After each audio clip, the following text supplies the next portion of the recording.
Debates நடத்தக்கூடிய தனியார் தொலைக்காட்சிகளில் ஆளுங்கட்சியை சேர்ந்த நபர் தாக்கப்பட்ட சம்பவம் மிகவும் பரபரப்பாக பேசப்படுகிறது.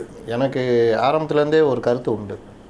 இந்த டிபேட்டுகள் நீங்கள் இன்றைக்கி பத்திரிகையாளர்கள்னு சமூக வலைதளத்தில் திட்டுறது காரணமே இந்த மாதிரி விஷயங்களில் ஒன்று சார்பெடுக்கிற மாதிரி ஒரு நிலை ஏற்படும்.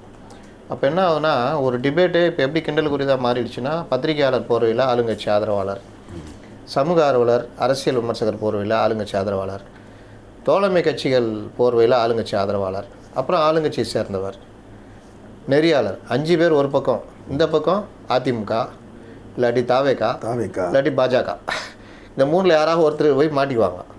அவங்கள போட்டு அடிக்கிறது. அவர் ஒரு நல்ல புத்திசாலியாக இருந்து திருப்பி அடித்தார்னா நெறியாளர் அவர் பேச விடாமல் பண்ணுறதெல்லாம் பண்ணுறது. இது பல தடவை பார்த்தாச்சு.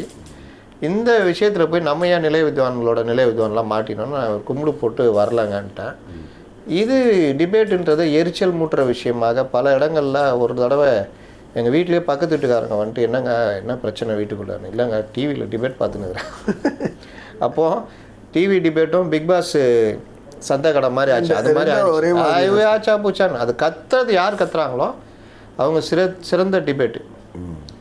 நான் உண்மையிலே சொல்கிறேன், உடல்நலத்துக்கு கேடு இந்த கலந்துக்கிறவங்களுக்கு. ஏன்னா டெய்லி ஒன்றில் கலந்துக்கிறாங்க, டெய்லி கத்துறாங்க, அது பெரிய பிரச்சனை. அதில் லேட்டஸ்ட் ஆட்கள்லாம் கொஞ்சம் பேர் திடீர்னு சேருவாங்க, அதெல்லாம் பண்ணுவாங்க. இது சரியாக போகல, ஜனங்க ஏற்றுக்கல.